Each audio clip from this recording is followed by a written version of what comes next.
What's up, guys? Welcome back to another video. It's that time of the week. It's Sunday, and it's time for another fan cast. This week, we are casting Akira. Akira!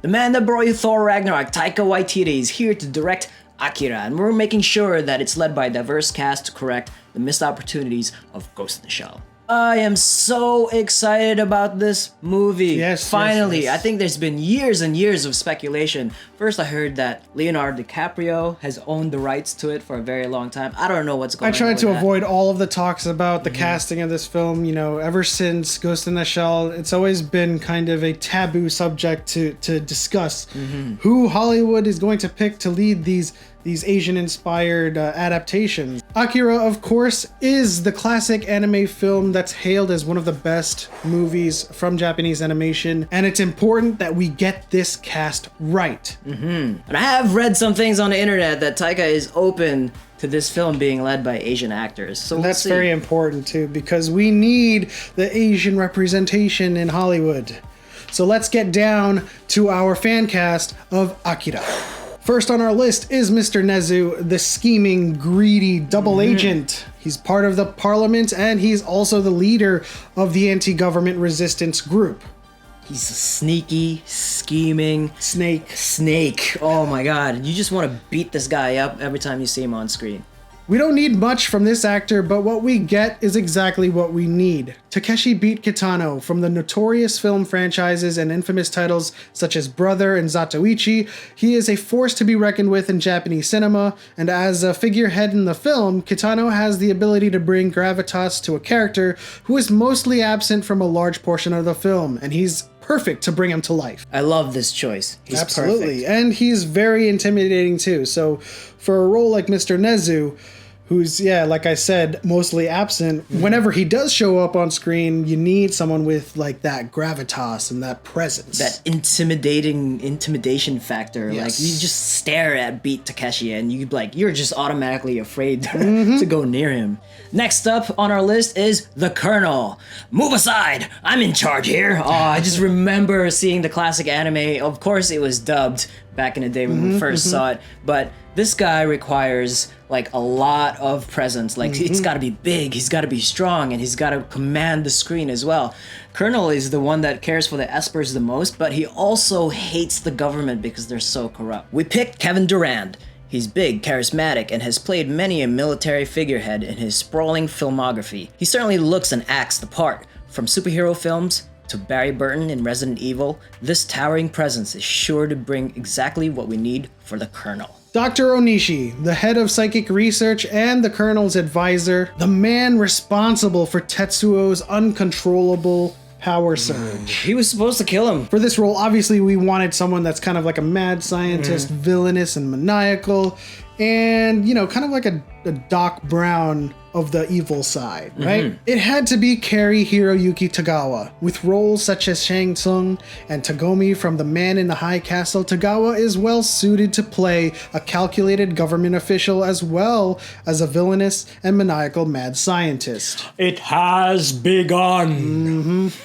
All of the roles he's played, you know, obviously he's a token Japanese American actor who just, if you need a Japanese actor who can speak well enough English, then you got a couple of choices there. You've got Ken Watanabe, you've got Hiroyuki Sanada, more to come on that later. For this role, we were particularly interested in matching the look and the feel of Dr. Onishi. Now, Ken Watanabe obviously plays a scientist in Godzilla, but he doesn't really look like Dr. Onishi. He doesn't look like a mad scientist. Yeah, and looks are an important factor in casting as well. Next up is Ryu, the leader of the anti-government unit that is, you know, being run by Mr. Nezu himself. He's the one that's been kind of in the background trying to destabilize the government, also going after the espers as well. Yeah, and he also claims to be Kei's brother, which turns out not to be true at all. The main resistance leader responsible for destabilizing the government under the orders of Mr. Nezu. We chose Hiroyuki Sanada. He's a Japanese actor who has proven through films such as Last Samurai that he can bring justice to this role. I love this pick so much. Hiroyuki Sanada is probably one of my favorite Japanese actors, Another especially token Asian actor. Yeah, especially coming from playing Ujiyo in The Last Samurai. He's got that gruff, he's got that like like that strong Japanese presence to play a person such as Ryu, the resistance leader, who is, you know, kind of manipulating people. Yes, manipulating people, but at the same time trying to kind of show this honorable like presence. Yes, right? Honorable exterior with like a little bit of kind of ulterior motives, obviously, because he's having his strings pulled by Mr. Nezu. Next up is Kaori, who's Tetsuo's love interest in this story. He's also serves as a trigger for his awakening of his powers, but unfortunately gets crushed by Tetsuo. Ow! Who do we have playing Kaori? Who better to portray this character than Lana Condor? As a trigger for Tetsuo's awakening in the film, Kaori serves as an important piece of the puzzle in which the film develops Tetsuo's sense of empathy before the eventual crash. Lana Condor on Deadly Class, as well as To All the Boys I Loved, shows a wide range of emotion as well as acting chops. I love this choice. I do too. She's a rising star. She's in Deadly Class. She was in the Netflix film To All the Boys I Loved, and I think her star is shining. She's going to go on to do a lot more bigger roles, and I think this is her breakout role right here. She was in Alita Battle Angel. But it was a very small role. She was one of those extras that were one of the rollerbladers or something like that. Yeah. But in any case, Lana Condor is our Kaori. Next up is Kai. He's like our throwaway character. He is the youngest member of the Capsules. Also, probably one of the few that survives at the end. Absolutely. He serves as the comic relief of the film. Sometimes he has those signature facial expressions that he gets when he's reacting to a certain situation with Kaneda and the Capsule Gang. Yeah, obviously, like he's kind of the youngest member, and so he's always trying to gain attention from everybody else, especially the women who are attracted to the older member of the group. But he's there at the end, so he counts. For this role, we chose the highly talented and multi-dimensional Cole Sprouse. Coming from Disney Channel's Sweet Life on Deck, we know Cole is capable of comedy and has a wacky sense of humor. But don't let that fool you. His role on Riverdale as Jughead shows a more mature and composed demeanor as well. Now, obviously, as you said, this role is more of a throwaway, but I don't want to, cast Cole Sprouse in a throwaway manner. He is a good actor. I think there's going to be more with his character. And the thing that I want to emphasize the most is that his look matches Kai almost to a T. The hair, the face, and I think his acting style and the way he plays Jughead is, quite matching to Kai. Yeah, and if you have seen the original, it's so serious most of the time. 95 to 98% of it is so serious, so we're probably going to need a little bit of comedic relief in this one. Yes, shout out to the scene where he throws up blood. Next is Kei, a member of the resistance group led by Ryu and Mr. Nezu. She is later used as a conduit for the Esper Miyako, and she displays some powers of her own when she's fighting. Yeah, she's a very strong, empowered woman and part of this film. And I think that our choice is really, really good. I think this is one that is really, really spot on. Of course, responsible for connecting Kaneda with the Resistance as well as serving as an initial love interest, we thought that Jessica Henwick would be just the right fit with roles under her belt, such as Iron Fist and Game of Thrones, with both roles serving as a rebellious anti-establishment fighter. She'd also be quite badass when summoning her innate ability to channel the Esper's telepathy. Oh, yes, that really caught me off guard when I was watching the original, when she was being used to channel some of those powers, and she goes up against Tetsuo for the majority of the last end of that story. But I think she's just watching her in action in Iron Fist.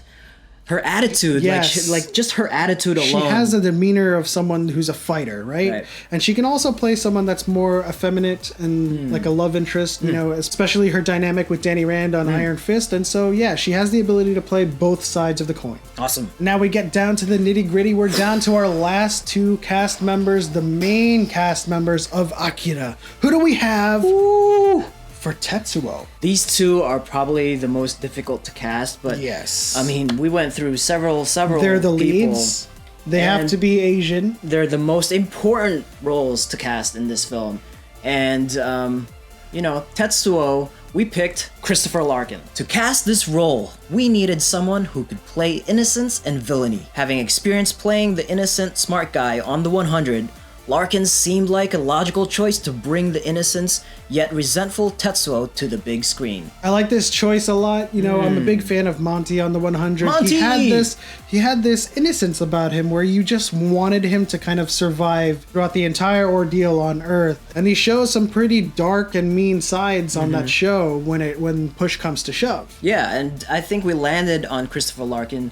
If you have seen the 100, that arc of his character throughout the series really kind of showcases his vulnerability throughout the story of his arc, and then he gets into a little bit more meaner, like you said, and gets a little bit, you can kind of see the psyche of it's almost as if we're watching a Tetsuo on the 100, basically. You know, he has that innocence, and then he makes that gradual arc to Tetsuo empowered by the Espers. I think he's perfect for the role, guys.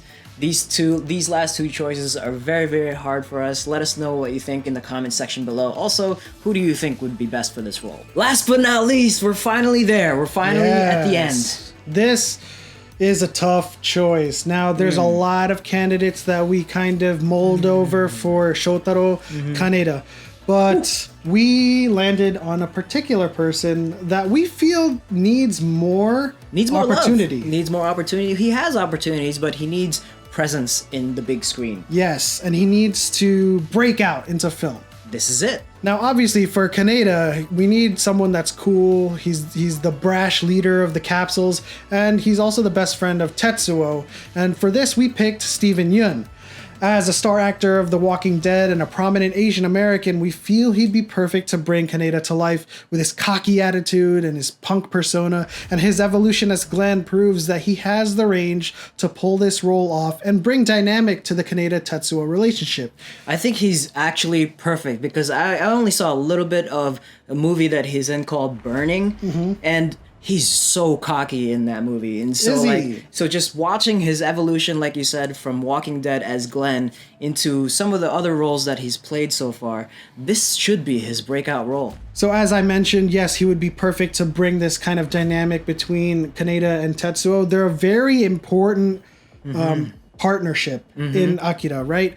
And when I try to imagine their relationship being portrayed on screen, it makes perfect sense to have Steven Yeun and Christopher Larkin be on screen together. Now they both have this kind of look about them, right? And I can't explain it. I can't put it into words, but they have that look. And when I imagine them on screen together, I just imagine great chemistry. Another thing I wanted to point out in terms of their kind of parallelism between the two and adds to the chemistry is that they both played characters who went through an innocence to rough exterior arcs. I think so. Glenn, he started off as a delivery guy. He was the most innocent person on The Walking Dead, and then he was rough. He had this like rough toughness about him going into the later seasons, and he was a survivor, you know, and people were always saying that, oh, don't kill Glenn, and that's very important. They've played roles as survivors. Yes. Where we're in Neo Tokyo, being in a bike gang. Yes. Are they're survivors on their own right. So I think those two guys are really, really good. All right, guys, that's our cast for Akira. Let us know what you thought in the comment section down below. If you have other picks that you would cast for any of these characters,